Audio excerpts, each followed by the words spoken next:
Olá, sejam muito bem-vindos a mais um episódio do Podcoff com Propósito. Eu sou Ana Paula Borges, nutricionista e host desse podcast, e esse é um espaço para conversarmos sobre histórias reais que transformam, que inspiram e o propósito que de fato guia as nossas vidas. Então, aqui a sua história também importa e é um prazer te receber aqui nesse café com muito conteúdo, com muito significado.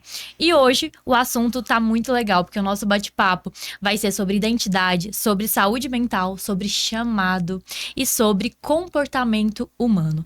E antes de nós iniciarmos, sempre agradeço os meus parceiros que fazem com que esse projeto se torne possível. Então, a Supermarket Digital, que é a responsável por toda essa produção que vocês estão vendo aí, a responsável por esse estúdio de podcast, e fora o estúdio de podcast, fazem todo um trabalho com marketing 360. Então, trabalho de social media, tráfego pago. Então, para você que quer se destacar no mercado digital, é uma oportunidade incrível para você estar alavancando aí seus resultados. E também a Go Coffee, que é minha parceira, Go Coffee Los Andes, que é a minha cafeteria parceira, que tá sempre na minha rotina, que também não seria diferente. E hoje aqui eu recebo no Podcoff com propósito um convidado que une a ciência e a espiritualidade em sua missão de cuidar de pessoas, né? Então, ele é pastor itinerante, ele é terapeuta formado pela abordagem dos traços de caráter, o corpo explica. Ele é marido, pai e um comunicador também. É natural de Salvador e mora em Goiânia há quase 8 anos. Ele tem um testemunho muito forte de conversão. Nós vamos conhecer aqui um pouco mais da história dele. E hoje ele atua integrando a fé e o conhecimento técnico. Então, as duas coisas juntas ali nos atendimentos terapêuticos que ele realiza. Então, seja muito bem-vindo, Ruiran Silva Teixeira, ao Muito Podcoff com obrigado. Propósito. É uma honra receber você aqui. Muito Muito obrigado, obrigada. Ana Paula. Muito obrigado pelo convite. Satisfação enorme estar aqui. Que seja um bate-papo bem produtivo nessa tarde de hoje. Amém, vai ser muito bom. Ruiran, vamos começar falando um pouco sobre o seu contexto pessoal, né, sobre o seu chamado. Então, eu sempre trago aqui no Podcoff com Propósito histórias que carregam realmente um significado, que tem um propósito por trás, né? Então, quando eu conversei com a sua esposa, né, e aí ela falou, eu falei, nossa, vai dar muito certo, né? Muito do que eu quero trazer aqui no podcast, então fique à vontade, assim, para contar a sua história e compartilhar com a gente. E eu queria te perguntar, como que foi, né, a sua conversão?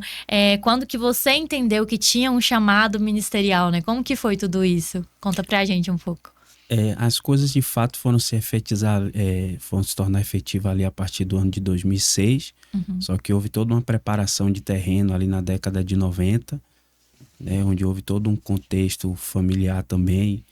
A minha mãe, ela havia separado de meu pai e na década de 90 eu me lembro que no meio da família do meu padrasto, com quem a minha mãe começou a se relacionar, um casamento que tem até hoje, de mais de 30 anos. E naquele período houve um problema onde a sogra dela sofreu uma retaliação de uma obra de feitiçaria. Uhum. E toda a família que era envolvida com o mundo artístico, o mundo da música, não achou outra solução senão buscar a igreja. E naquele período eu acredito e vejo como uma preparação de terreno da conversão da minha mãe e a minha também, porque foi um período que a família começou a buscar essa ajuda pela sogra da minha mãe, que ela perdeu todo o estado de consciência dela e passou vários problemas, ia para a rua sozinha, falando sozinha. E aí aquela família, em busca da solução do problema mental daquela matriarca, começou a buscar a solução na igreja. Minha mãe naquele mesmo período estava indo muito à igreja. Eu vejo aquele período da década de 90 como uma preparação de terreno. E eu fui um adolescente naquele período, estava fazendo aquela transição da adolescência para a juventude. Então comecei a acompanhar muito a minha mãe, aí vim descobrir todo esse universo do evangelho, né, um encontro com os dons espirituais, porque a nossa linha vem de uma linha pentecostal, revelação, profecia, palavra, tudo. E aí eu fui tendo aquele encontro, aquelas experiências, vendo acontecer no meio daquela família, que me marcou muito. E quando foi ali por volta do ano de... Por volta não, exatamente no ano de 2006, o mês era abril, foi onde eu estava ali entre os 17 e 18 anos, eu tomei a atitude, a decisão de realmente levar a sério, né, a minha vivência nesse universo do evangelho, de Cristo, e No dia 26 de abril de 2006, eu olhei para minha mãe, ela chegou do serviço, eu disse: mãe, hoje eu quero ir à igreja, quero ir ao culto. Só que aquele dia eu fui tomando a decisão de realmente me entregar ao propósito, que eu sentia que tinha todo aquele propósito específico para mim. Por diversas vezes tive experiências espirituais, pessoas que foram usadas por Deus para me dizer que Deus tinha um propósito. E naquele dia eu tomei a iniciativa e disse: não, hoje eu não vou ser apenas um filho de crente que frequenta a igreja, que conhece todo esse universo, mas eu quero viver e usar a Bíblia como um meio de regra, de fé e prática. E naquele dia mesmo eu cheguei em casa, já comecei a ler a Bíblia toda naquela noite. Eu já disse: não, eu quero conhecer a Bíblia toda, e fui para Gênesis e comecei a ler durante aquela noite bem extensa. E aí foram meses de muitas experiências, oração, desejo de subir monte. E naquele ano tudo começou, em 2006, né? Foram muitas experiências inesquecíveis com Deus. E naquele mesmo ano já comecei um trabalho evangelístico. Deus falava muito comigo em sonhos, eu tinha muitos sonhos espirituais, onde Deus mostrava qual era o propósito, acredito eu, naqueles sonhos, né? Eu me via como um menino com Bíblia grande. Teve uma noite, por exemplo, que eu tive um sonho dentro de um transporte público, né? Eu como uma criança, e uma Bíblia imensa que aparecia nas minhas mãos, e eu começava a pregar dentro de um transporte público, e aquela chama foi ardendo, e eu fui entendendo que era um propósito através da comunicação, do anúncio da palavra, a pregação do evangelho. E foi onde eu comecei a me dedicar muito, e comecei a fazer uns trabalhos evangelísticos. Naquela época tinha aqueles folhetozinhos que vinham uns pacotes de centenas, né? Vinha um número de 100 pacotes de folhetozinho. Eu já saía para evangelizar. Eu tinha um costume de subir ao monte, então eu pegava aquele percurso andando a pé até chegar ao monte, onde eu ia evangelizando, entregando os folhetos. Em pouco tempo eu já estava recebendo algumas responsabilidades dentro da congregação.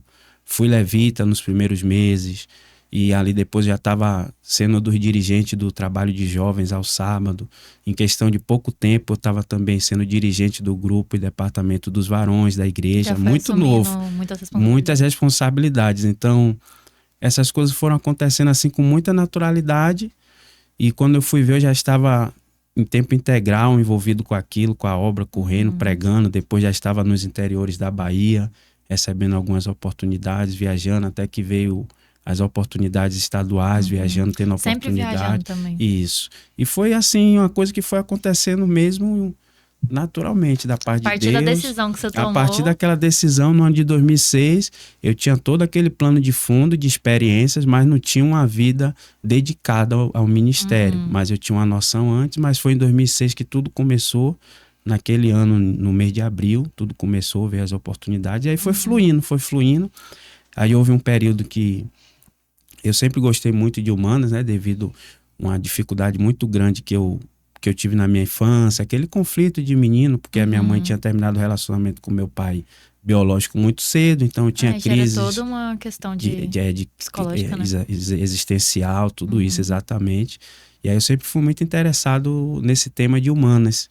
Legal. E na época eu estudava, a gente não tinha o acesso que tem hoje a informação, YouTube, essas coisas, mas eu sempre fui muito curioso e ia em busca das fontes que tinham na época. Eu estudava Freud, estudava todo esse universo, né, da psicologia.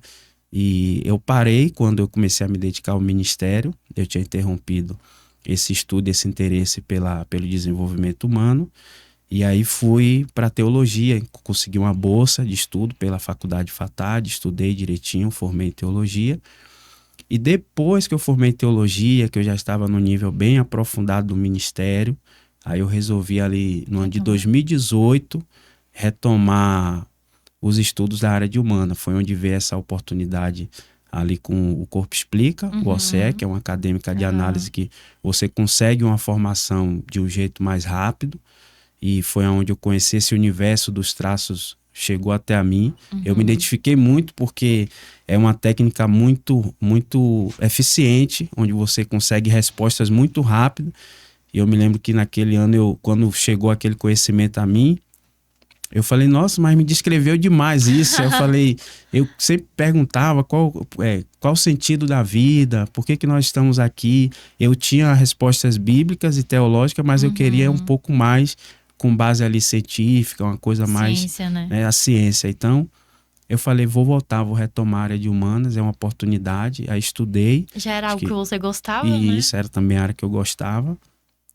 E eu sempre tive essa visão que as pessoas, elas sempre me buscavam muito também nesse aspecto, me viam como uma espécie de psicólogo, gostavam de desabafar, de contar um pouco as Pedir dores, um os problemas. conselho. Eu sempre notava muito isso, que não era só questão de espiritualidade, de oração. E aí consegui juntar as duas coisas. Eu acho que em 2020 foi que eu retomei ali, ou foi 2019. Aí completei, fui até o final, completei a formação de análise. Aí comecei a atuar como analista e juntar as duas coisas aí. Legal. E essa é uma forma bem rápida, né? Tentar Resumida. resumir a nossa história aí. E é isso. Eu gosto muito dessa temática, assim. Eu também gosto muito desse tema, assim, comportamento humano. E aí, quando a gente une isso com a parte espiritual também, eu acho que é algo maravilhoso de abordar, né? De conversar. E assim, Ruiran, como que é essa caminhada, né? Que você teve aí da fé, como que ela se conecta com o que você vive hoje? Como que se junta essas duas Como coisas? junta as duas coisas? Eu diria que uma coisa está diretamente ligada à outra. Aham. Para quem conhece um pouco mais do conhecimento bíblico, sabe que nós somos seres tricotômicos, temos corpo, alma e espírito. E eu acredito que para o espírito estar bem, o corpo precisa estar bem. E para também o corpo estar bem, o espírito precisa estar bem. Então, quando você tem essa noção de que uma coisa está diretamente ligada com a outra, fica mais fácil. Até para você discernir se o momento que você está vivendo ele parte de uma questão espiritual ou uma questão natural. E aí eu tento sempre estar tendo esse discernimento, esse momento, essa dor, esse conflito, essa circunstância, ela está diretamente ligada com o mundo espiritual ou natural. E aí um abre o portal para o outro. Quando eu vejo que é um problema natural, eu tenho que redobrar atenção, porque isso pode abrir um portal para que, né, haja uma retaliação espiritual e vice-versa. Muito bom. Então você trabalha sempre com essa junção, né? Com essa junção. Vamos falar um pouquinho sobre o poder dessa análise corporal, né? Eu queria que você explicasse pra gente um pouco, né? Até mesmo pra quem tá nos ouvindo, né? O que são esses traços, né? De caráter que tanto se fala aí. E como que eles explicam o comportamento, né? Os comportamentos humanos. O universo dos traços de caráter, ele é um universo, assim, muito prático, eficiente. As nomenclaturas a gente utiliza em respeito à patologia clínica, mas a interpretação é um pouco diferente, tá? Então, vou falar os nomes aqui, mas as pessoas que estiverem nos assistindo, para não se assustarem. A gente usa os mesmos títulos, mas com uma interpretação um pouco diferente da patologia clínica. Então, existem 5 traços de caracteres que são ali, que estão diretamente ligados à construção do sistema nervoso, né, que vão dar padrões de comportamento. Ele se desenvolve através de dores existenciais e tem também dores circunstanciais. Só que todos esses traços que se desenvolvem através de dores, ele desenvolve uma habilidade, que é o mecanismo de defesa, que nós chamamos de recursos. Então, o traço se desenvolve a partir de uma dor, e essa dor faz com que o traço desenvolva uma habilidade que a gente chama de recurso. Os 5 traços são o esquizoide, que nada tem a ver com esquizofrenia, tá, gente? Você não pensar, nossa, será que eu sou esquizoide, eu sou esquizofrênico? Não tem nada a ver, é outro tipo de interpretação. Existe o traço oral, existe o traço psicopata, que também tem nada a ver com serial killer, tá? O nome dá uma assustada, né? Se eu for passar aqui de forma bem superficial e rápida uma explicação sobre cada traço, você se identificar e... Ai, meu Deus, eu sou psicopata, eu vou matar alguém. Calma, não é bem assim. E existe o masoquismo também, que é o masoquista, que nada tem a ver com o masoquismo, tá? De sadomasoquista, não tem nada a ver com isso. É outra interpretação. E tem um traço rígido, de caráter rígido. Então, são 5 traços nesse universo. Todos nós passamos pelo procedimento da construção dos 5, só que a depender do período em que esse traço estava se desenvolvendo e da percepção que a criança teve, que ele se desenvolve no período intrauterino até por volta do 5º ano de idade, né, vão acontecendo alguns eventos que todos nós passamos, e é o período que está acontecendo ali cientificamente a mielinização da medula espinhal. e vai desenvolvendo esses registros que fazem você registrar esses traços. Cada pessoa, todo ser humano vai passar pelos 5, mas cada pessoa tem uma percepção diferente durante a construção desses traços. Então, significa que cada pessoa vai ter a quantidade de um mais do que o outro. Aí, de acordo com os picos ou a predominância dos principais traços que você tem, ele vai definir o padrão de comportamento que você vai desenvolver. A partir desses traços. Então, é mais ou menos assim que funciona. Existem 5 traços de caráter, que tem dores, tem recursos, e cada pessoa vai ter uma quantidade mais de um do que do outro que vai definir. Não é um único só, tem sempre uma porcentagem. Geralmente, as pessoas têm em volta de acordo com a cultura brasileira, as crianças têm uma percepção um pouco mais semelhante. É muito comum a gente encontrar aproximadamente aí uma quantidade de 2 a no máximo 3 traços como predominante. Entendi. Não tem uma pessoa que tem, eu sou só um. É uma quantidade de 2 ou 3. Algumas pessoas nós não chamamos de traços equilibrados, senão estaremos chamando outras pessoas de desequilibrados. Mas a gente chama de traços bem distribuídos. Quando as pessoas têm picos de traços bem distribuídos, é ali por volta de aproximadamente 4 ou 5. Vamos dizer ali que vai cair na caixa de uns 20 a 18% de cada um. A gente chama de traços distribuídos. Mas geralmente, principalmente os pacientes que eu mais atendo, ali é uma predominância de 2 a 3 traços. Se vocês quiserem que eu fale rapidamente sobre as dores pode falar. E os recursos, posso falar também. O esquizoide, por exemplo, que é no período ali intrauterino, que está no ventre da mãe, é o traço que carrega a dor da rejeição. Tá? Que fique bem claro que não significa que uma mãe rejeitou o filho, significa que a percepção que aquela criança teve durante aquele período de mielinização. O sistema nervoso está se construindo, a mielinização está concentrada ainda no cérebro, e nesse período a criança está dentro do útero, e o que é que acontece? Os problemas externos que a mãe tem aqui fora vai alterar diretamente o sistema biológico do corpo daquela mãe. Então, existe uma quantidade ali média de bombeamento de sangue que aquele corpo tem que mandar para tornar aquele útero confortável. E às vezes o que a mãe está passando aqui pode fazer com que o sistema biológico dela, o batimento cardíaco, tudo seja alterado e não mande a quantidade correta de sangue para aquele útero. Isso vai tornar o útero mais frio, mais apertado e vai ficar desconfortável. A depender da quantidade de problemas que essa mulher passa aqui fora, aquela criança vai ter um útero extremamente desconfortável quase o tempo todo. E isso é durante o período da mielinização no cérebro.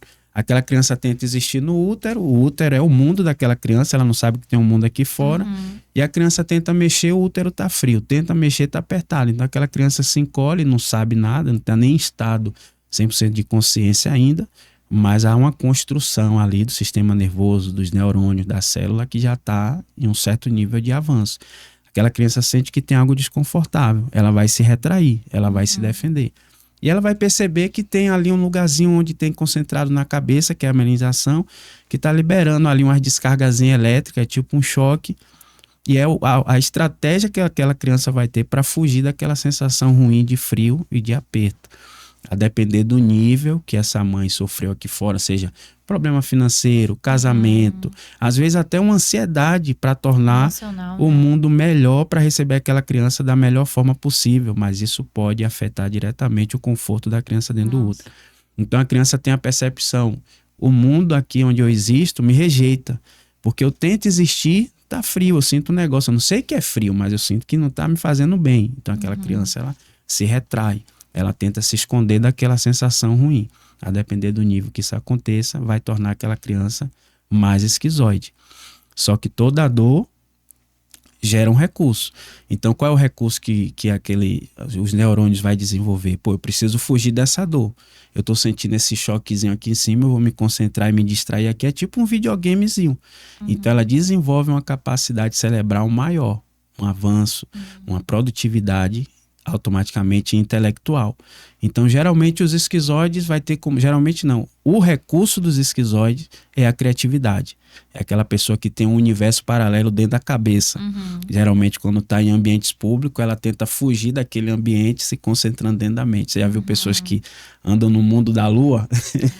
Geralmente, tem traços de esquizoidia bem predominantes. São pessoas bem criativas, inteligentes, intelectuais, tem um mundo paralelo de ideia dentro da cabeça. E aí aquela criança nasce, percebe que tem um mundo aqui fora, existe um universo. Nossa, antigamente demorava aproximadamente uns 7 dias, né, para a criança abrir os olhos. Você chegava na casa para visitar, já abriu os olhinhos? Hoje já nasce, já olhando tudo dentro da maternidade. E quando a criança nasce, percebe, ó, não tem só aquele mundo ali escuro, frio e apertado, existe um mundo aqui fora. Quando ela vem conhecer e se conectar com esse mundo aqui fora, a primeira conexão com esse mundo externo é a mãe. Ali os médicos já pegam, limpa aquela criança, cobre ela e dá para a mãe. A primeira conexão que ela tem é oral. Ela vai para o peito, ela é levada ao peito para ter o primeiro contato com a mama. E ela percebe, tem aquela percepção, então eu me conecto aqui fora oralmente. Ela se conecta naquela mama. E nesse período a mielinização já está mais avançada, todas as regiões sensoriais já estão começando a ter um pico de intensidade muito alto. Então as cores, o sabor, tudo para aquela criança está muito intensa no tocante às sensações. É por isso que criança, tudo que vê, fica preso olhando para as cores. E aí depois chega um tempo que já quer pegar. E depois que pega, quer levar para a boca. Então fica nesse processo aí. E nesse período é onde está se desenvolvendo o que a gente chama de traço de caráter oral. Só que o que é que acontece? A criança mais se conecta oralmente através de um bico, de uma mamadeira ou do peito. E aí a criança precisa se conectar, começa a chorar. Aí a mãe diz, não, tá chorando, quer peito, quer mamadeira, então dá um bico que para. E às vezes não é isso. Às vezes a criança... a etiqueta da camisa tá incomodando, uma formiga mordeu o pé, uma cólica, ou é só fome, sono, né? não é fome. E não é fome, dá leite, dá mingau, dá o peito. E aí a criança fica com aquela sensação de que foi abandonada. O abandono é diferente da rejeição. A rejeição é, eu tento existir e esse mundo parece que não quer. O oral é, esse mundo me aceitou, eu me conectei, mas eu tenho a sensação que alguma coisa ficou a desejar. Então é abandono. É a sensação de que você foi aceito, mas foi abandonado. Então a criança fica, ó, me deu o bico, mas eu ainda tô com essa dor. Me deu o peito, mas eu ainda tô sentindo esse negócio desconfortável. É a sensação de abandono. Nesse período de construção do sistema nervoso, dependendo da quantidade dessa dor e da percepção que a criança teve de abandono, ela vai desenvolver esse segundo traço como pico, que é o traço da oralidade, que é a dor do abandono. Só que vai desenvolver um recurso. Qual o recurso? O recurso do oral é a comunicação. É a conexão com pessoas. A criança tem aquela percepção, pô, se eu tô conectada ou conectado e ainda tô sentindo essa sensação que tá faltando alguma coisa, que me abandonaram, não foi preenchida a minha necessidade, então eu preciso me conectar com o maior número de pessoas. Eu preciso estar conectado para não sentir nenhum vazio. E é onde vai fazer com que eles desenvolvam uma capacidade de conexão muito forte. Os orais, eles querem se conectar, querem falar, querem estar com pessoas. Esses são os recursos dos orais. E aí vem um psicopata. A criança começa a interagir com papai, mamãe, fazer umas gracinhas, começa a falar um pouquinho, começa a fazer uma dancinha. Aí os pais pensam, essa criança está fazendo coisas que a gente nunca viu, e começa a se encantar e começa a pedir para a criança repetir aquilo. Faz isso para o papai ver, faz isso para a mamãe ver. Isso, né? Só que muitas das vezes acontece de maneira não saudável. E aí é onde vai fazer com que tenha essa percepção de manipulação. Qual é a dor dos psicopatas? A dor de se sentir manipulado. Porque eles pensam, então esse mundo não quer quem eu sou. As pessoas querem o que eu faço. Então, às vezes, a criança está no churrasco da avó e aí fala aí, vai Corinthians, canta aquela musiquinha. A criança nem quer, mas faz. Depois que a criança acaba, tá bom, agora sai daqui que é conversa de adulto. A criança vai, mas como assim? Às vezes até chama a criança, rapaz, não quero fazer. Não, então sai daqui. E aí tira a criança. A criança, então, não querem quem eu sou. Querem o que eu faço. Aí se sente usada, se sente manipulada. E aí é onde nasce o traço de caráter psicopata. Então eles geralmente querem se conectar com o mundo na base da troca. Se as pessoas querem o que eu faço, então eu não posso ser bobo ou besta. Eu tenho que sempre ter algo a oferecer, mas eu tenho que ter algo a receber também. Aí você já vê aquela criancinha que fica assim, chega pro irmão mais novo e vai lá e fala, mamãe, tal coisa que eu te dou a metade do meu biscoito. Já começa ali a negociar. São grandes líderes, inclusive, né? Quem tem pico de psicopatia sempre escolhe posições de liderança, escolhem trabalhar na área da política, líderes religiosos, ou vai trabalhar numa gestão de uma empresa. Você vai ver que pessoas que geralmente escolhem, porque psicopatas, principalmente na dor, detestam receber ordens. Eles sentem que as pessoas estão controlando eles preferem controlar o ambiente e as pessoas. E aí vem um penúltimo, que é o masoquista, né, que é a dor da humilhação, que é no período do desfraude. A criança já está bem durinha, bem espertinha, e os pais acham que não, essa criança já sabe falar o que quer, já consegue andar, então tem capacidade total de ir ao banheiro. Só que existe um período ali biológico que dá uma estrutura corporal para a criança conseguir conter, até mesmo sentir que veio o momento da sua necessidade. Os pais não sabem disso. É um período em que a mielinização está muito mais na região de baixo, traz a construção do esfíncter anal, que a criança vai sentir que veio a necessidade e vai conseguir segurar até chegar no lugar em que ela possa fazer a sua necessidade. Os pais não sabem disso, querem trazer o desfraude da maneira do tempo mais rápido possível, até para economizar, porque fralda não é barato, né? E aí, às vezes, eles fazem isso de maneira muito traumatizante. Você tem que fazer aqui, aí leva pro banheiro e começa a exigir. Tem crianças que chegam até a apanhar se fizerem na roupa, o xixi, a necessidade. E isso vai traumatizando, a criança se sente humilhada. Às vezes os irmãos, os tios, alguém que tá em casa, mãe, tira fulano aqui, tá fedendo. Tá com mau cheiro, sai daqui da gente, pede a mamãe pra te trocar. Tudo isso a criança, então quando eu faço merda, quando acontece o que não era para acontecer, as pessoas me humilham. E aí é onde desenvolve o masoquismo, que é o traço da dor, da humilhação. Aquela criança começa a tentar ficar o mais esperta possível para tentar perceber a hora que vem a necessidade. E ela fica, não, tô brincando aqui, mas não posso fazer cocô. Tô brincando aqui, mas não posso fazer xixi. Isso vai desenvolvendo um recurso grande, porque aquela criança ela tem uma necessidade sistêmica de ser, né, de precaver que coisas ruins aconteçam. Aquilo vai desenvolvendo muito, é um treinamento para aquela criança.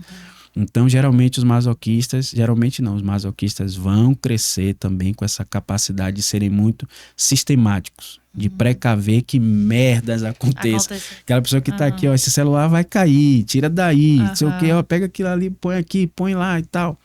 Eles são bem precavidos, são bem organizados, gostam de fazer tudo direitinho, evitando que coisas ruins aconteçam. Aí vem o último, que são os rígidos, é muita coisa, tá, gente? Eu tô falando aqui de maneira bem rápida, resumindo, mas é muita informação. E aí vem os rígidos, que é o último traço, que é o traço da sexualidade, né? Que é ali por volta do 5º ano, que aí já começa ali aquela construção do sistema nervoso nas pernas, nas regiões genitais da criança, que é aquele choquezinho que no início dava no cérebro, que estava dando ali nos 5 sentidos, agora tá bem na região genital, aquelas descargazinhas elétricas. Aí a criança começa a mexer ali, né, nas partezinhas íntimas. Você fica, tira a mão daí, menino, o que é que você tá assistindo desenho, tá com esse negócio durinho aí e tal. É exatamente esse período. E a criança começa a perceber o mundo em pares. Olha, a mamãe tem um vovô, ó, tem um papai, a vovó tem um vovô, titio tem a titia, e aí ela diz, eu preciso do meu pai. Geralmente ela identifica esse pai em junção de sexo oposto. E aí a menina vai buscar o pai mais próximo, o menino mais próximo que tem dentro de casa, que geralmente o menino é a mãe e a menina é o pai. É o que o Freud chamaria de complexo de Édipo, né? E aí, depender do nível de percepções ruins que essa criança tem durante esse período, ela vai desenvolver a dor, que é que traz o traço de rígido, que é a dor da traição. Porque o papai tem a mamãe, então ela vai escolher um par para ela que já tem alguém, e o menino também. Então, por mais que o pai dê carinho, a mãe dê carinho, mas ela vai dizer assim, não, na hora de dormir, quem dorme é papai e mamãe junto. Na hora de dar o beijinho, é papai e mamãe. E aí ela tem aquela sensação de que o meu par tem outro, o meu par tem outra. Dependendo do nível de percepção, vai desenvolver a rigidez, que é o medo de ser traído. Geralmente vai ser pessoas que na fase adulta vão ser muito ciumentas, insegura, triangular, não quer uma coisa só porque tem medo de perder a qualquer momento. Às vezes não consegue ficar fazendo a mesma coisa, que é sempre 2, 3, 4 ao mesmo tempo, porque não sabe qual que vai dar certo. E desenvolve o recurso que é da execução.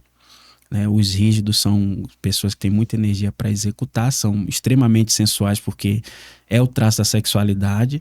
Então, eles têm assim, uma energia muito alta para essas coisas.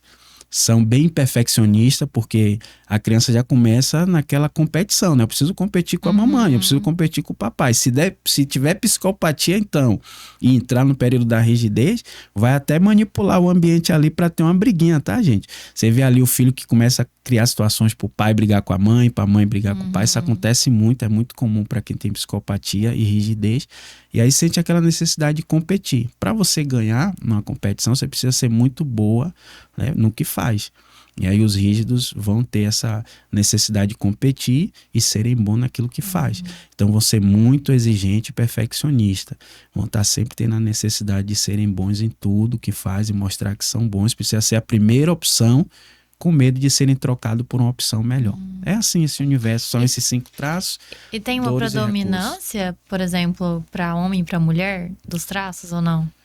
É bem dividido? Isso vai muito da percepção que a criança tem, mas como a cultura influencia muito, né, e a cultura brasileira influencia muito, eu percebo que no Brasil, por exemplo, as mulheres têm uma quantidade muito grande de mulheres com traços de caráter rígido, né? E oral. Isso. E os homens, geralmente, você vai ver ali, você vê os homens mais distribuídos. Então, você vai encontrar uma quantidade você vai ver homens masocas, você vai ver homens psicopatas, você vai ver homens esquizóides. Tem muito, é muito relativo no Brasil. Agora, mulheres, a grande maioria das mulheres, a gente encontra a predominância de oral e rígida, que é o que a gente chama, por exemplo, de conflito de menina-mulher. Então, quase todas as mulheres vai ter eu acho que esse rígido deve ser mais pra mulher do que pra homem. Isso que eu perguntei. Geralmente, homens com traço relevante de rigidez, eles vão ser identificados com o que chamam de metrosexual, né? Metrosexualidade, aqueles homens que se cuidam muito, demais. Que tá preocupado com o cabelo, com a aparência, com tudo. Tem ali um pouquinho de rigidez nesses homens. Nossa, muito bom. Obrigada por compartilhar com a gente. Tenho certeza que vai agregar muito para quem tá assistindo, né? E assim, Ruiran, quais que foram os impactos assim, mais profundos que você já vivenciou, assim, desses traços, desses comportamentos na sua prática mesmo de atendimento? Nessa abordagem, né? Utilizando eu já tive algumas experiências de atendimento assim que parecem simples, mas é bem complexa, porque, por exemplo, eu já atendi casais que tinham conflitos eles traziam para a sessão deles problemas de ele não me ama. As mulheres questionavam que não se sentia amada. E o homem dizia, mas eu faço tudo por essa mulher. E aí eu fiz a análise dos dois, e aí eu tenho um mapa, existe uma ferramenta que a gente tem ali a quantidade exata de cada traço. E eu identificava que o homem tinha um pico de psicopatia muito alta, e a mulher tinha um traço de oralidade muito alta, por exemplo. E aí a mulher questionar e dizer, não, mas eu não me sinto amada, ele não me ama. E o homem dizer, mas como que eu não amo essa mulher? Eu tenho um amor profundo pela vida dela. Mas porque o psicopata, ele tem uma percepção de amor completamente diferente do oral. Então, na cabeça dele, ele demonstrava a ela que amava através de tudo que ele fazia. Então, era um homem que quase não tinha tempo para ela, mas também quase não faltava nada para ela. Se ela quisesse viajar, era carro que tinha. Vestir bem, calçar bem, ter bons perfumes e etc. Só que ela não queria isso, ela não enxergava a percepção que ela tem de amor é diferente. Então ela quer ouvir ele dizer, eu te amo, você é o amor da minha vida, fazer carinho, assistir um filme junto, chorar junto. Só que existem os traços quente e frio. Esquizóide é um traço um pouco frio, muito pouco não, extremamente frio. Tem dificuldade. Muito frio. Até para contato é difícil. Então, existem os traços frios e quentes. Esquizóide, psicopata e rígido tem uma dificuldade de demonstrar sentimento. Os orais e masocas são extremamente sentimentais. Então, você imagine uma mulher que sente ali de maneira bem aflorada e um homem que não sente nada. Então, ela sentia que ele era extremamente frio Só que na mente dele, ele estava demonstrando o tamanho do amor através daquilo que ele fazia. Você não está vendo que eu estou extremamente ocupado cuidando de você? E aí eles entendiam, então quer dizer que é isso, né? Por isso que é bom fazer análise, né? Pra poder Isso, entender alguns comportamentos, né? Bem terapêutico. Legal. Isso foi uma coisa bem impactante, porque a mulher teve aquela... E também teve resultados assim, de problemas de excesso de peso também, porque isso também acontece muito. Já atendi mulheres com oralidade muito alta, e os orais na dor, eles têm uma compulsividade muito alta, né? Eles vão tentar preencher o vazio que sente dentro deles. E como a conexão é com a boca, se eles não conseguem se comunicar, se não tem pessoas por perto, eles vão ter a necessidade de preencher esse vazio. Então, pode acontecer de ser compulsão por comida. Então, a mulher vinha... Ou é na comida ou é na bebida. Ou no gasto, consumo, qualquer tipo de consumo, cigarro, até gasto mesmo. coisas. E eu atendi pessoas que estavam com um excesso de peso bem elevado e foi descoberto, eles geraram a consciência durante o processo terapêutico delas, que aquele excesso de peso era uma necessidade de ser notada, uma necessidade de ser vista, de preencher o vazio. E elas, até mesmo sem precisar de um extremo jejum, por exemplo, uma dieta permaneceram comendo algumas coisas que elas achavam que tinham que parar, e elas, mesmo tendo contato com essas coisas, mas de uma maneira regrada, né, mais degustando do que tentando preencher um vazio emocional com o alimento. E elas conseguiram obter resultado e voltaram para contar o resultado, que depois que entenderam e colocaram a ferramenta de cuidado do traço, aquela necessidade de comer de maneira compulsiva diminuiu e começaram a obter resultados de peso. Então, assim, são coisas que... E na prática, me ajudou muito esse conhecimento, para mim foi muito profundo, porque até então eu tinha todas essas crises existenciais, eu tenho uma predominância de esquizoide, tenho um pico muito alto, é um dos meus principais traços. Então eu era uma pessoa muito reservada, tímida, não gostava de exposição, tinha dificuldade de ficar em público, de sair, me isolava demais.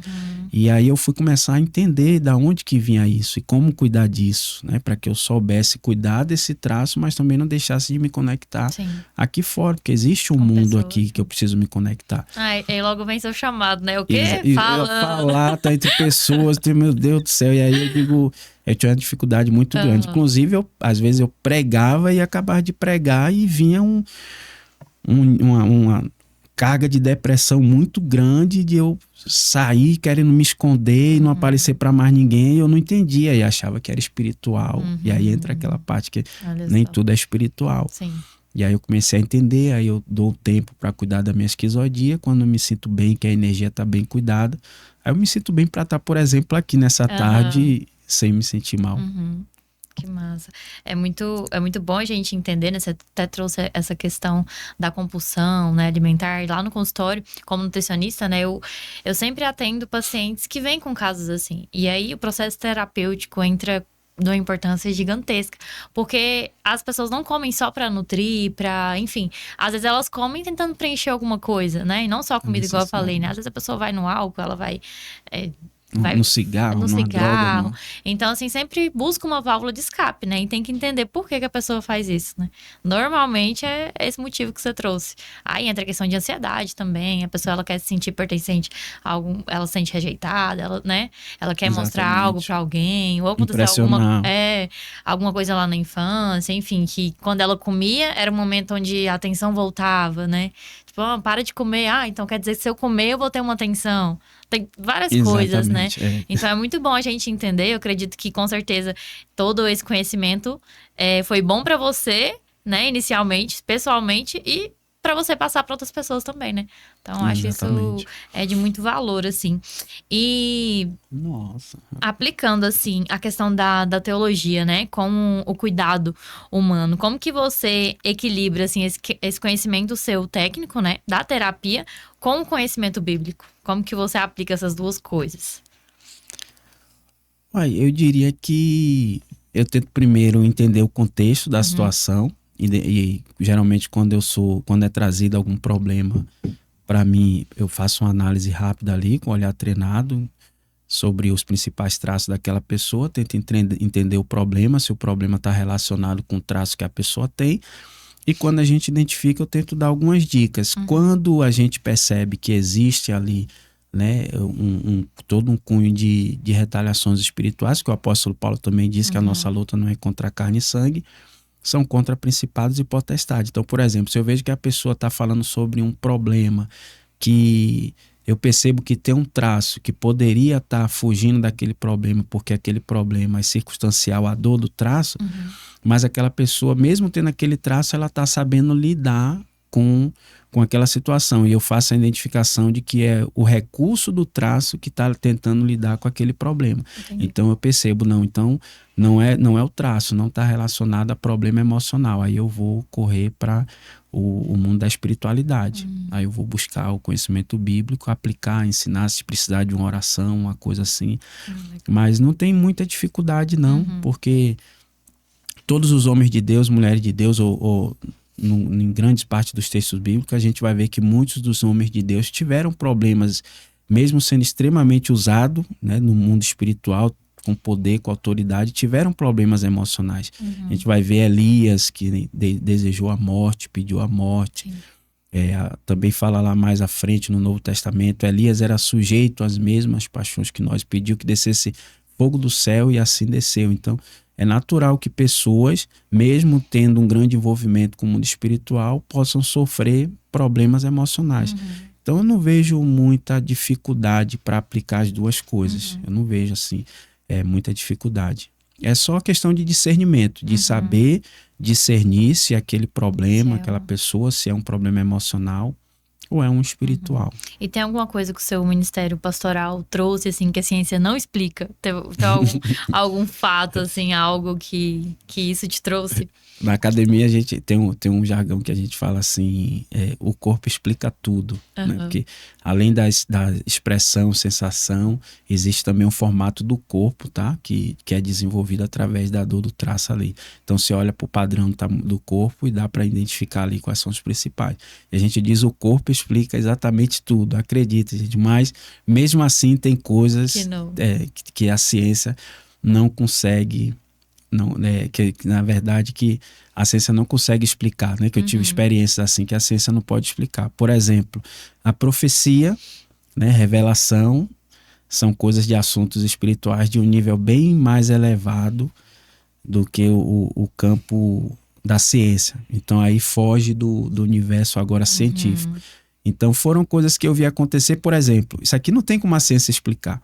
Eu falei a vocês rapidamente assim sobre o meu início de história ministerial, a minha conversão, e houve uma época em que eu subi ao monte para orar, passei a noite orando, foi uma das experiências que eu passei no tocante à experiência espiritual, que a ciência não explica, e passei a noite orando em monte, e quando eu desci do monte tinha um veículo parado ao pé do monte, às vezes eu conto isso em algumas pregações, e um rapaz estava de uniforme indo para o trabalho, e o Espírito de Deus falou ali dentro do veículo que ele tinha que parar ao pé do monte e esperar um moço descer.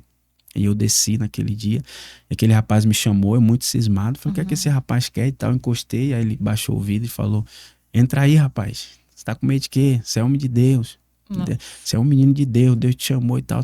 E ali eu vi que realmente tinha algo de Deus ali, que Deus queria que eu tivesse aquela experiência. Entrei naquele veículo, ele falou que o Espírito de Deus falou a ele que tinha que me dar carona para casa. Eu tinha ido a pé, como eu falei, que eu costumava ir ao monte de pé evangelizando. E voltei de carona com aquele rapaz. E lá na Bahia eu morava numa cidade, num município, a minha mãe mora lá até hoje, que ele faz divisa com Salvador. Então é muito próximo um do outro. Você sai ali do aeroporto Luiz Eduardo Magalhães, e quando você sai do aeroporto, se você quebrar para a esquerda, é Salvador. Se você quebrar para a direita, já é Lauro de Freitas. E aquele rapaz, ao invés de ele entrar para a cidade, para o município, ele entrou para o aeroporto. E ele ali, quando entrou, naquela época eu sou velho, tá, gente? Parece que eu tenho um carinha de 20 e poucos assim, mas... E ali ele passou, naquela época ainda, aquelas empresas de avião da VASP, né, Varig. E aí ele começou a mostrar aqueles aviões e falou para mim, aqui será a sua segunda casa. Deus vai te levar em vários lugares do Brasil, Deus te levará em vários lugares, você vai ser um instrumento na palavra de Deus e tal. E ali foi uma experiência que a ciência não explica. E qual é essa experiência? Deus, ele fala através do homem. Então, se eu pudesse definir uma experiência pessoal que eu tive, né, que a ciência não pode explicar, é a experiência de que Deus fala e Deus usa o homem para falar com aqueles que creem nele. Então aquele homem, ele descreveu muitas coisas que eu passei na minha infância, na minha adolescência, sem nunca ter visto aquele homem. Até hoje nunca mais o vi. E se eu tivesse visto, não o reconheceria. E ele falou sobre a minha história de vida e depois falou sobre coisas que até os dias atuais eu vivo. Não demorou muito. Recebi convites Rio de Janeiro, São Paulo, Brasília, Rio Grande do Norte. Aí foi acontecendo automaticamente. Nossa. Inclusive, em uma dessas viagens foi onde eu conheci a minha esposa, né? Ela tá aqui também com a gente ali, acompanhando. E foi em uma dessas viagens. Então, assim, Deus fala. Eu usaria essa experiência como uma das experiências que a ciência não explica. Ele explica mesmo, não. Não tem como é que explica. Queria cortar rapidinho para te dar, antes que acabe. Eu trouxe um presente. Olha, né? Só! Aqui, esse convite que eu recebi para participar do Pod Coffee. E aí eu pensei, meu Deus, o que é que eu posso levar como presente? E aí tem um amigo, tá? Que liguei para ele rapidamente se colocou em prontidão, levou lá em casa. É um café de açaí, não sei se você já teve experiência de beber. Não. Café de açaí com o grão do açaí torrado, tá? Torrado. Caroço de açaí torrado e moído. E moído, exato. É 100% açaí puro, tá? Ele é bom para controlar. Você que é da área da nutrição, você vai ver aí os benefícios desse café, né? Para regular colesterol, diabetes. Ele é sensacional esse café. A gente bebe bastante em casa. O cheiro é muito bom. Ele tem que ser usado em uma dose bem regulada, que é muito forte o açaí, né? Devanir, o nome do seu amigo? É Vilmar. Tá. Esse açaí, esse café de açaí, ele vem direto do Pará. Do Pará? Os grãos, ele torra no próprio negócio dele aqui de Goiânia. E esse é o café tradicional também. O nome é Café do Grão, tá? Aproveitar para fazer essa propaganda. Obrigada. Nem sei se pode. Se não puder, vai cortar, né? Que eu não sei. Pode. Vocês têm aí o patrocínio de vocês. Muito bom, obrigada. Esse é o tradicional, tá? Que é o também torrado. Esses ele tava fabricando hoje pela manhã. Ele falou, não, eu tô aqui, a gente tá terminando aqui de torrar, de embalar, fazer tudo direitinho. Aí eu falei, traz pra mim. Obrigada. Amei, eu amo café. Não tem... Nossa. Conversa com café. Café é bom em todo momento. É depois do almoço, de manhã. Obrigada. Vamos lá. Vamos ver aqui. Voltamos aos tópicos. Vamos lá. Nos seus atendimentos, Fira, o que você vê mais, assim, né? Pessoas mais, às vezes, sobrecarregadas emocionalmente, mais espiritualmente, ou os dois, é mesclado? Como que você vê isso na sua prática, assim? Tem pessoas, a gente vive um período difícil, né, da humanidade, o que é um cumprimento bíblico, por aumentar a iniquidade, o amor de muitos se esfriará. E isso tem acarretado em muitos problemas emocionais. Então eu vejo, assim, uma quantidade de muita gente com a mente hoje em dia muito ferrado, o emocional muito abalado, mas tem também muitos problemas espirituais. A gente tem muitos problemas espirituais de pessoas que trazem problemas para o gabinete, que dividem seus problemas comigo e a gente parte para oração, fazemos propósitos, não, vamos fazer uma campanha, vamos orar e aí as coisas se resolvem. Mas tem uma quantidade também muito grande de pessoas sobrecarregadas emocionalmente, né? As pessoas hoje têm se cobrado demais. A gente vive com o avanço da tecnologia, o acesso à informação, as coisas têm se tornado assim, têm exigido um nível de velocidade muito grande, né? Com certeza. Hoje o povo fala geração fast food, né? Você consegue hoje pegar um macarrão instantâneo, 3 minutos, você tá com fome, você faz uma ligação, o pessoal entrega na sua porta. Então, tudo é imediato. Ao passo que a gente vem de uma geração que você falar com uma pessoa de outro estado, você tinha que escrever uma carta, tinha um selo, ia no correio, demorava quase 15 dias para chegar. A resposta vinha daqui que você mandasse e viesse a resposta, era quase um mês a comunicação. Hoje em dia você fala com a pessoa lá do outro lado do mundo. Nos Estados Unidos, no Japão, e você fala oi, em segundos está lá. Então isso fez com que o ser humano ele ficasse muito ansioso, né?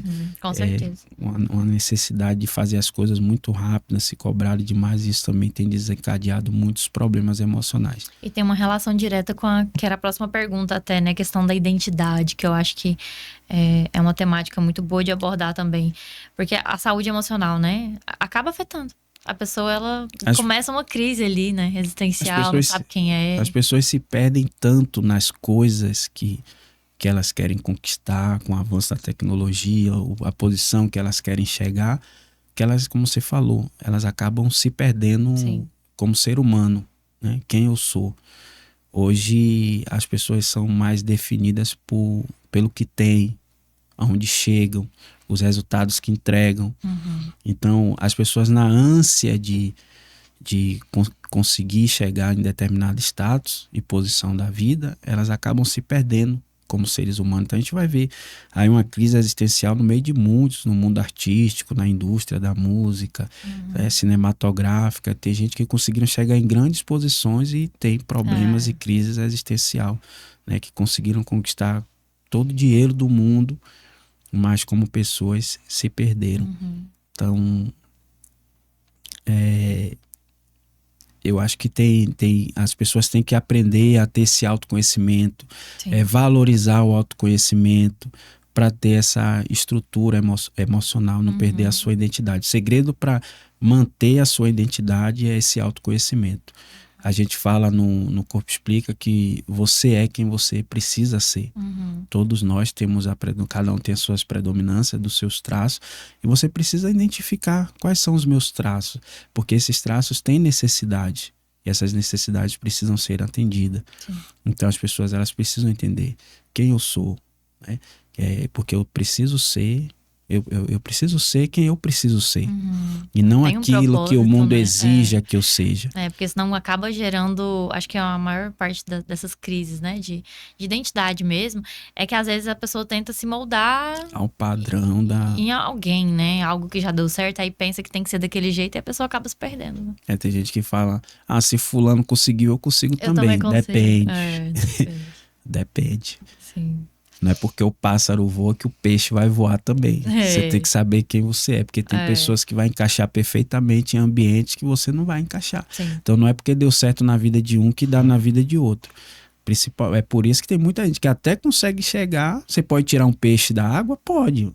Mas você sabe que ele vai morrer. Dependendo da quantidade de tempo que você deixar ele fora, ele vai morrer.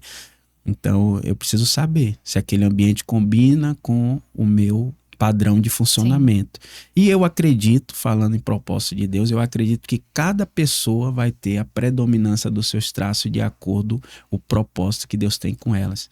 Deus fala para Jeremias que conhecia ele antes de ser formado no ventre da mãe, né?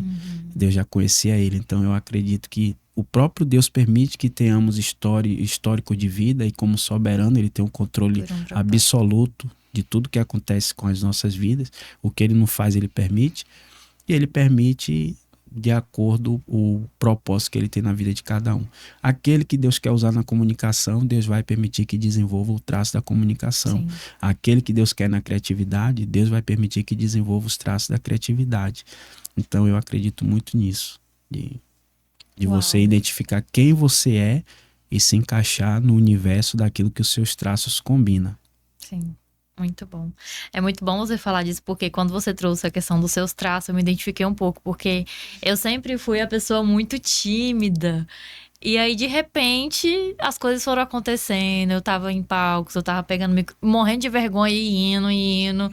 Hoje, pra eu estar aqui nesse podcast, eu do passado não imaginaria nunca que eu estaria aqui. Então, foi desenvolvendo, né? Então, que nem você, questão ministerial, né? De estar ali, vai morrendo de medo e vai desenvolvendo, né? Você vê, eu tô aqui, mas eu tô meio ainda apreensivo. Não sei se o pessoal consegue pegar nas filmagens, mas ainda fica um pouco desconfortável para o esquizóide. Qualquer exposição para o esquizóide é um pouco desconfortável. Aí, se você souber cuidar desse traço, você consegue. Mesmo com dificuldade, você vai conseguir, mas aí você tem que cuidar depois, tem que dar uma recompensa. Sim. E Deus, ele faz tudo certinho, né? Não tem como. E, só pra fechar aqui que o nosso tempo, infelizmente, tá encerrando. Rapidinho. Mas conta pra gente como que funciona, assim, na prática, uma sessão com você, só pra que a galera consiga entender um pouco melhor. Na prática, geralmente os atendimentos são online, né? A gente faz atendimento online, mas existem alguns presenciais. Uhum. No começo, a princípio, é um pouco desconfortável, então sempre aviso que vai ser um pouco desconfortável, porque eu preciso olhar 6 partes do corpo ali de maneira muito rápida e técnica para eu fazer as pontuações.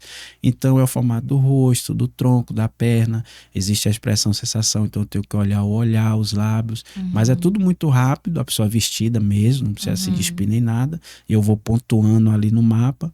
E aí eu tenho esse diálogo, ó, vai ser um pouquinho desconfortável, eu vou pedir pra você sorrir, eu vou pedir pra você ficar sério, pra ficar de lado, você fica de costa um pouquinho e tal. E aí eu vou fazendo a pontuação, mas é muito rápido e depois é muito, eu diria que muito satisfatório, né? Aquele momento de desconforto ali vale muito a pena, porque é rapidinho, uns 15, 20 minutos e depois tem a entrega, né? Que a gente faz a devolutiva, que é devolver agora o resultado pelaquela análise. Então, eu faço ali rapidinho, o mapa me entrega, eu olho as combinações e aí a gente faz o que a gente já começa a apresentar o padrão de comportamento. Eu falo, olha, geralmente você vai funcionar assim, você vai gostar disso, você vai ser assim. Aí a pessoa, nossa, mas você só sabe isso olhando e tal. E aí era a próxima pergunta aqui, ó. Se só de observar como que a pessoa fala, como ela anda, como ela interage, já dá pra perceber. Exatamente, então dá, né? dá. Aí eu olho rapidinho assim, no olhar clínico, percebo a predominância e vou dizer ali, gosta disso e tal. E aí depois que eu faço essa devolutiva, que a pessoa fica, nossa, mas você conseguiu acertar tudo isso assim e tal. E aí começa a conversar, a pessoa traz as questões que ela quer trazer para a sessão, se o problema é conjugal, se ela quer ganhar mais dinheiro, se ela quer performar melhor na área que ela atua. E aí ela começa a trazer os problemas, eu vou dizer, ó, segundo o seu traço, para você conseguir entregar bons resultados sem se sentir mal, você vai precisar disso. E aí, de acordo com os problemas que ela vai falando, eu vou identificando qual traço que está na dor, porque cada problema que você enfrenta pode intensificar a dor de um traço. Então, tem coisas que acontecem em ambiente ou com pessoas com quem você se relaciona, que pode intensificar a dor do seu traço. Aí é o que a gente chama de engenharia reversa. Eu vou analisar o problema e vou identificar qual é o traço que está entrando em conflito, como, né, saber lidar com aquilo. Você tem que cortar o ambiente, você tem que cortar as pessoas, ou você tem que mudar a forma que você se conecta naquele ambiente para você impulsionar os recursos. É mais ou menos isso aí. Muito bom. Excelente. E uma última mensagem, né? Se você pudesse deixar uma mensagem para quem tá ouvindo a gente, né? Que às vezes tá perdido também com relação à identidade, em relação ao propósito, ou alguma mensagem específica que você queira deixar. Qual seria essa mensagem? Pô, você que tem um propósito de vida e tá buscando viver o seu propósito de vida com Deus, eu deixaria tem uma frase que o pessoal diz, primeiro põe a sua máscara, né? A sua máscara de oxigênio. Né? Coloque a máscara em você em primeiro lugar. É uma frase que muitas pessoas que dão palestra costumam utilizar. Em todos os voos, né? Que para quem já voou de aeronave sabe que durante o voo, antes da decolagem, tem toda aquela instrução de emergência. Né? Há poucos dias eu estava no estado do Rio Grande do Norte atendendo algumas agendas e passei mais uma vez por essa experiência. Eles trazem essa instrução de emergência e eles dizem que se houver uma necessidade de uso da máscara de oxigênio, que você, antes de tentar pôr em qualquer outra pessoa, que você ponha em você, né? E de fato o conselho que eu daria para as pessoas que querem viver seu propósito, mas estão sobrecarregadas, cansadas, eu diria, põe a primeira máscara em você, né? Que isso seria tão bom no ponto de vista horizontal como vertical. A Bíblia diz, amarás ao Senhor teu Deus acima de todas as coisas, né, que é o primeiro mandamento, amarás o teu próximo como a ti mesmo. E eu costumo usar muito isso, amarás o próximo como a ti mesmo, porque é o nível de amor que você tem por você que você vai conseguir oferecer ao outro. Então, que você possa se cuidar, aplicar aquilo que você tem como ferramenta do seu propósito em você mesmo, para você se sentir bem, que com certeza vai ficar mais leve para você poder fazer pelo próximo. Com certeza. É o conselho que eu daria. Perfeito. Se cuide, se ame.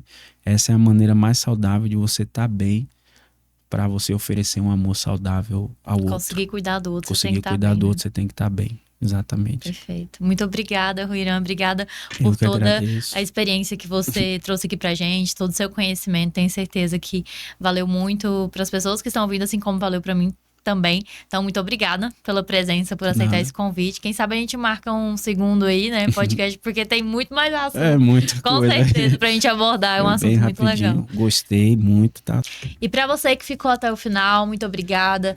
Curte, comenta, compartilha. O YouTube entende dessa forma que nós somos relevantes e entrega esse vídeo para mais pessoas. Então, muito obrigada. E para você que deseja cuidar da sua alimentação, sente que precisa melhorar a sua relação com a comida, como vocês sabem, sou nutricionista, estou no Instagram, vou deixar aqui na descrição todas as informações. E foi um prazer ter você aqui com a gente nesse café com muito conteúdo, com muito significado. E até o próximo episódio.